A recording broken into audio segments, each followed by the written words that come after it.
ito napalabas. Napalabas na, pero there is still a very nice clip of the film that is in the museum of Sultan Paduka Pahala in Shandong province, and we were able to watch that. First, I watched it Chinese na Chinese, tapos yung sumunod na napanood ko meron ng English translation, everything, so you can understand it. So, yun ang gusto na sana nating ma-revive. Na it's timely for us to revive a historical event na more than 600 years ago, bago pa nagpunta rito yung mga Espanyol, meron na talagang relations ang Philippines at saka ang China. Yung pag-trade nga raw, it's between China and Philippines. Yes, more than 1,000 years pa meron ng ganun na interaction. Pero yung recorded government-to-government relations, nangyari yan mga 1412. Tapos bumisita si Paduka Pahala sa Beijing.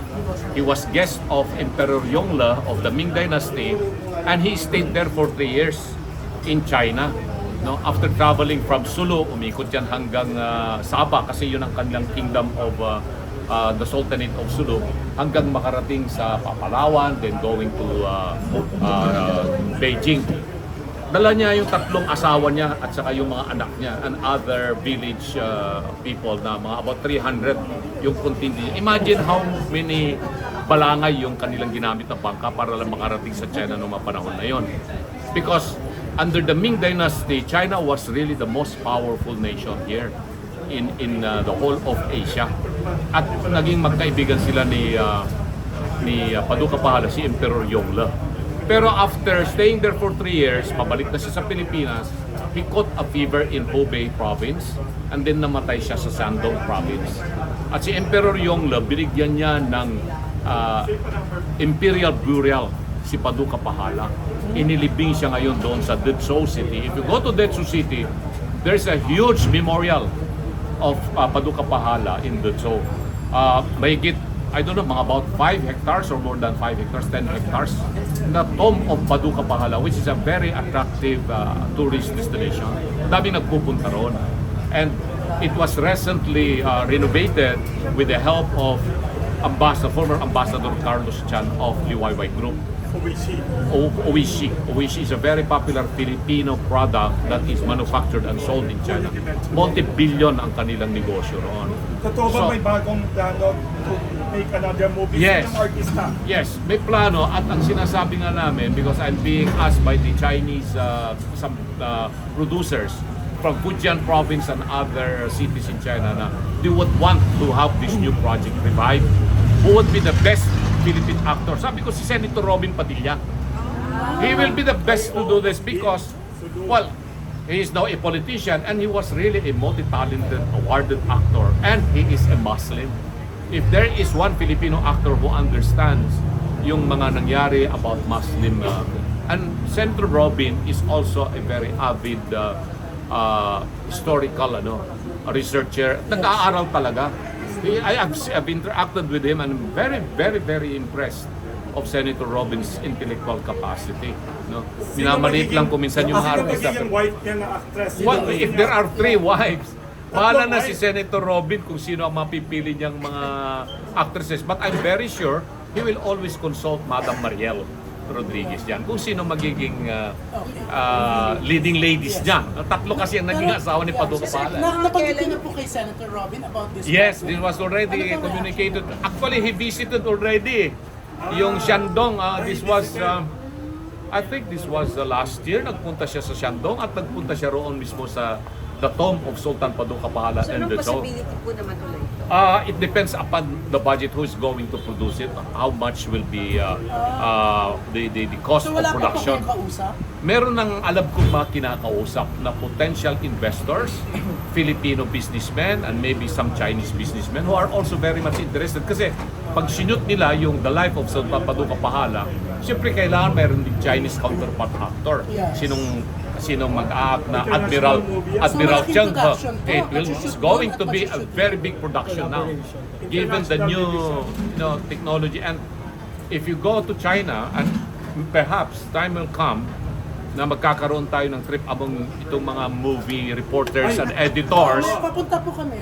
Dako, makikita nyo kung how big the movie industry now in Fujian province, in Guangdong province, in Hunan province.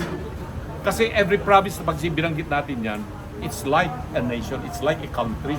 Right. And in every area, ang lalaki ng kanilang mga production. That's why, I don't know how many channels do they have in China, TV channels.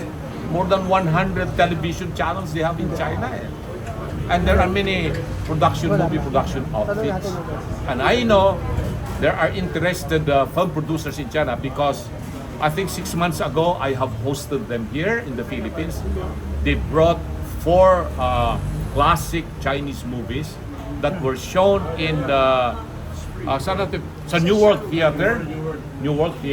It was us, the APCO, that brought this film in the Philippines with the Chinese producers showing free to the Filipino public yung mga classic Chinese films. So that is what we are trying to promote in APCO, yung cultural exchange. People-to-people exchange, cultural exchange, educational exchange, economic exchange, trades and relations. So ganun po yung trust ng APCO. And we hope that, with the Kiram family being involved here, kasi descendant sila ni Sultan Paduka Pahala, Princess Giselle Kiram, who is also a member of APCO and an awardee of APPCU, she is now the lead Filipino, the one that is coordinating with the Office of Senator Robin Padilla and the Chinese investors, producers, and also some Filipino businessmen who would like to invest in the filmmaking of this classic. Sino po yung particularly pumili kay Senator Robin na siya yung gumagawa? Well, nag-usap-usap kami sa APCO at tanungin natin si Senator Robin if he is interested. And he is very willing, otherwise hindi na siya nagpunta ron sa Shandong province. But let's leave upon Senator Robin Padilla yung decision na yan. And I think anytime na pag available na yung cost or investment for this film production, and siyempre, pag si Senator Robin ang gumanap, hindi naman pwedeng short film na yan. Hindi kailangan maging malaking production knowing him. Parang siya yung Tom Cruise of the Philippine movies. So, kailangan maganda. Pero gusto na po kayong director. Nako, hindi ko alam. Ang galing na director niyan si Senator Robin. So I think maybe he could be the director and the actor himself. He is very good. So hayaan natin siya na siya ang Pero sir, mag-decide. mabuti po na hindi nagkaroon ng rift between Robin and the Chinese government. Kasi before po, I remember it right, parang nakapagbitaw si Senator Robin na bumpahin ng water cannons ang mga Chinese vessels. Well, maybe nasabi niya yon because in reaction to what is being done to our sailors and our fishermen, ako rin talagang hindi ako pabor doon sa mga ginagawa nila diyan sa West Philippine Sea. Sabi namin, pwede naman natin pag-usapan ito ng matiwasay, bakit ganun ang yung ginagawa? Sabi nung iba, kayo kasi pinoprovoke nyo kami. Ganun. So, it's a tit for tat, which is not good, yung diplomacy na yan. So, kaya nga yung suggestion ko kanina dito, let the Department of Foreign Affairs handle this matter. It should not be a microphone diplomacy na ang nangungunang nagsasalita rito ay yung mga armed services natin, Coast Guard or Army or Armed Forces. Kasi kung gano'n ang gagawin natin, magre-react yung China at yun din ang magkikipagsagutan sila at mag-harden sila ng position. Well, it's good if we have the same capacity as they do na kaya natin execute yung mga laws natin. But the best thing to do here is patience in diplomacy. Pag nag-uusap kasi embahador natin ng Bahusay, magagaling naman sila, they are trained for that. We know that we can resolve this tension between the Philippines and China. Pero yung statement ni Senator Robin, I cannot blame him. Kasi nga sino naman ang matutuwa pag nakikita natin yung mga kababayan natin na ganun ang nangyayari, lalo-lalo na pag pinakita mo sa television, and television is so cruel a medium. Alam naman natin yan. A video na ganito, pinakita mo yan. Tapos hindi naman pinakita yung buong istorya. Ang iiwan sa kaisipan ng mga tao at sa puso nila ay yung nakita nila na ganun ang naging pagmaltrato sa ating mga Coast Guard, sa ating mga mangingisda and others. Yeah. And syempre sir, good luck po and we hope na pumasok kayo, di ba? Yeah. And Well, we hope to see you. Ay, Magaling daw kayo kumanta. Kamag-anak ko ba si Tony Lambino? Kamag-anak na distant relative. Kasi Mas singer magaling yun, siya. malaking magaling yun. Kumakanta daw kayo. Well, sometimes, alam mo, pag nanliligaw ka kasi at wala kang pang-date, daanin mo na lang sa kanta. Anong araw, ganun. Sino ang paborito niyo artista personally aside from Robin Padilla? Aside, Lalaki, babae. Lalaki, babae. Yung lalaki, yung tatlong paborito ko na sa makabilang buhay na eh. Sino? Siyempre, unang-una si Fernando Po Jr. Ah. Favorite natin yan. Bata pa ako pag nagkakaroon ng Kababayan sine. niyo. Kababayan. At Anak niya, nagkakaroon Vice ng sine. Governor ng Pangasinan. Doon sa amin, pag piyesta-piyesta, hindi ka makapasok doon sa sine yan. So umakit kami sa Acacia Wow. pag nanonood para lang makita namin. Pangalawa si Eddie Garcia. Eddie Garcia, very very close relationship with him. Naging abogado ako ni Eddie Garcia. Abogado ka ni Eddie Garcia. Wow. Yes. And then si Dolphy. Yung tatlo na yan. Paano naging abogado ni Manoy? Nakadepende yan, sir. Meron kasi siyang naging katulong.